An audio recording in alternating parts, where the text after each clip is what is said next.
Tonight, children saved from a Wayland home caught in the middle of a terrifying police standoff.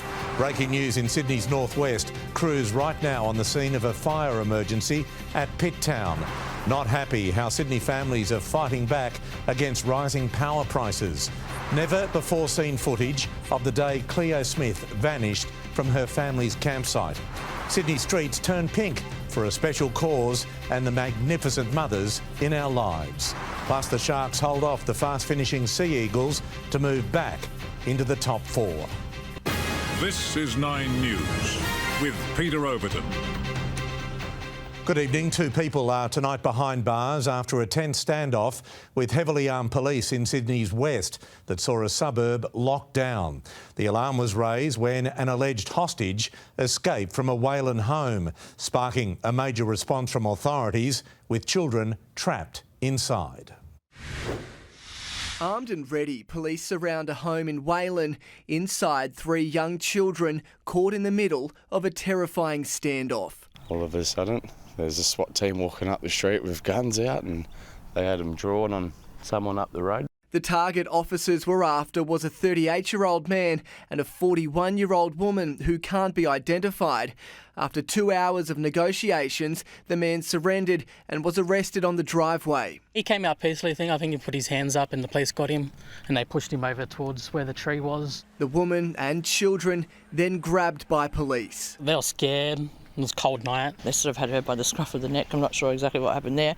And they sort of shepherded the children off to another vehicle. Police blocked off Samurai Road and the surrounding streets around 6:20 last night, following reports a man had a gun. They were actually screaming at everyone, get in your house, get in your house. Arriving and setting up a command post around the corner, armoured vehicles and heavily armed police. Oh, look at his gun. What the Listen to it. Sending the suburb into lockdown. My kids were freaking out, only because they heard someone's running around with a gun. Police allege the standoff started when the 38-year-old man threatened his roommate with a knife and stole his bum bag. During an ensuing struggle, the victim fell out of a window before running away and alerting authorities. Both the man and woman have been charged with kidnapping-related offences and refused bail. No guns were found at the property. In Wayland, James Wilson, 9 News. To breaking news, and thick smoke from a burning shed is blanketing parts of Sydney's northwest. Firefighters were called to Pitt town late this afternoon. Gas cylinders inside the structure, as well as a collapsing roof, are making it difficult to put out the blaze. A car, caravan and machinery inside the shed have been destroyed. No injuries have been reported.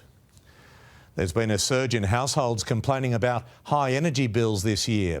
The Energy Ombudsman has seen an almost 50% spike in complaints, but says there are ways to fight back. For the state's households, cost of living pain has been dominated by energy prices. Definitely a 20 to 25% increase in bills. Definitely impacts your budget and means there's not enough money for other spending. That's reflected in complaints for the first 3 months of the year. For high energy complaints, it went up close to nearly 50%. So people are doing it really tough. And there's another sting coming. In March, the Australian Energy Regulator estimated households will see price rises of between 21 and 22% from July 1 if they're on the default market offer, which is the highest retailers can charge for those who don't lock in a cheaper deal. That could add as much as $383 to family bills in the next year. The regulator added that it could have been worse if a federal government cap on coal and gas prices hadn't been implemented. While that might be a little comfort, a joint federal-state program will also deliver $500 off energy bills for pensioners, veterans, seniors and other concession card holders, along with recipients of the carer allowance and family tax benefit. Other rebates are available for those eligible through Service New South Wales. We're always on the lookout for ways of reducing the cost of living for families across New South Wales in particular. If you do get a bill you think is too high, First thing they should do is ring their energy retailer and ask them firstly to check the accuracy of the bill. There might be something wrong, but if it's not that, to explain the impact of the price increases. Ask for the best contract that suits the way that you use electricity within your home. And if you're still unhappy, you can contact the Energy and Water Ombudsman. Eddie Meyer, 9 News. Cleo Smith's parents have revealed their daughter is still plagued by nightmares in their first interview since her kidnapper, Terence Kelly, was sentenced. Tonight we can show you police video from the day Cleo vanished, including the moment her parents woke to find the 4-year-old had been taken.